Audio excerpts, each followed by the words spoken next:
Morocco, the crossroads of Europe, Africa, and Arabia, has some of the most diverse culture and geography in the world. There's everything in the world here. As little as 15 miles of movement can reveal a completely new landscape. The cultural variety is equally rich. Fez, Morocco's second largest city, was founded in the 9th century and is home to the oldest university in the world. This city is regarded as the country's cultural and spiritual center. We're heading into the market, the souk, where it's going to get very crowded, they tell us. It was much different than any other market I've ever been in. Are we ever going to taste camel meat on the trip? Well, I don't know how, to what extent you will like it, because no matter how well you cook it, it remains like tough, hard to chew. But I will try to get you some to taste. Yes, no problem. We'll try to have it preserved. That's the honey cake. That's normally what we use for breaking the fast. In the month of Ramadan, it's sweet. It gives you energy you lose during the day. Trip leader Mohammed Hajouji shares his insider's knowledge of Fez, the city he calls home.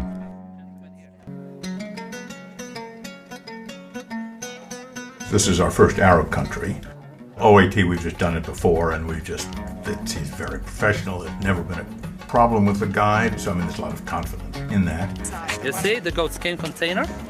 So they clean them and fill them up with water. I like his honesty. A good professional guide is really valuable. And may God bless you all with God's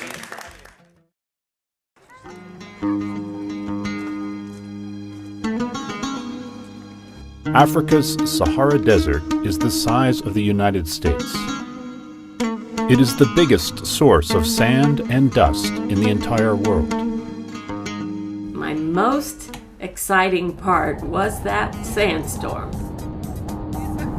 And join me inside. And normally when you have a sandstorm, we pass it around the place. Headscarves provide protection from the wind-blown sand. Camels are equipped with their own defenses. They have 2 rows of long eyelashes to keep the wind-blown sand out of their eyes. True elements. We're just stinging from all that sand. I think really that's going to be the most memorable. You know, Ken and I were just giggling all the way to the tent. We couldn't see each other. Almost there. Until we got inside, and then it was cozy. Here's my tent. And that'll be probably the first thing we tell our friends is about the sandstorm in the Sahara. Unlike the fully nomadic tribes of the Sahara, semi-nomadic people live here in the Middle Atlas Mountains. They lead their herds into these mountains each spring to graze for the season. There is not the whole family here because today it's a market day. So they went into the souk. The nearest souk, or market, is a half-hour drive away and provides this young woman's family of 7 with all the food supplies it needs. She just was smiling and laughing so much at the time. Well, that's what I told her. Now it's your turn.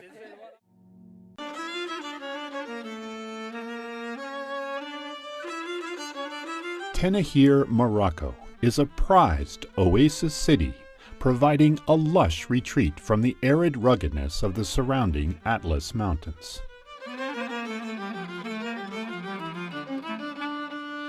For the locals of this emerald in the sand, the pattern of daily life is old, centuries, even millennia. For most Amazigh, the day begins before sunrise with a morning call to prayer, the first of 5 calls for the day ahead.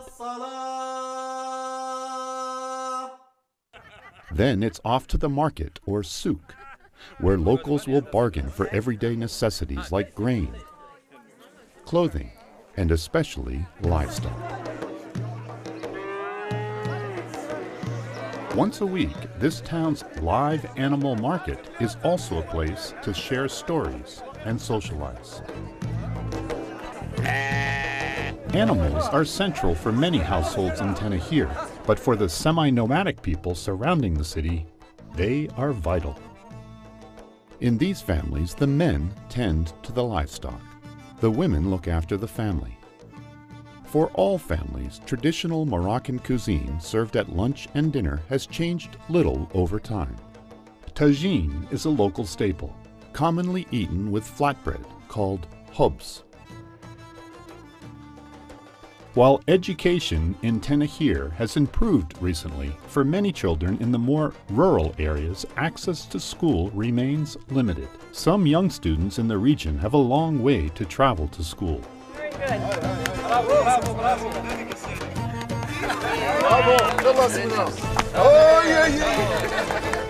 More than 160 young boys who wouldn't otherwise have access to education come to this center, funded by the Grand Circle Foundation, to live, study, and enjoy some well-earned recreation.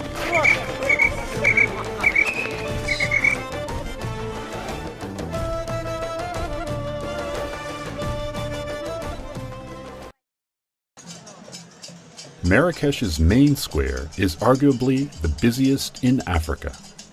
The center of activity and trade in this city, known for its color and social vibrancy.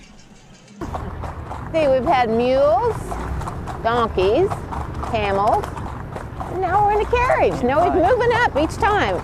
I think I feel like a royal princess riding around in a carriage. Whoa!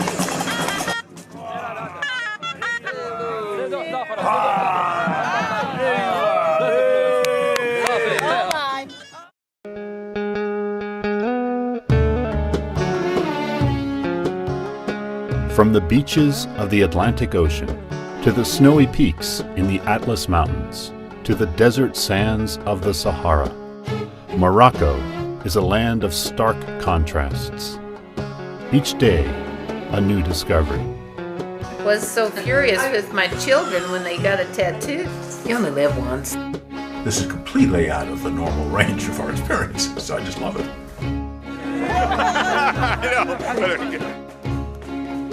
It was absolutely worth the trip. An experience you could not describe unless you went there.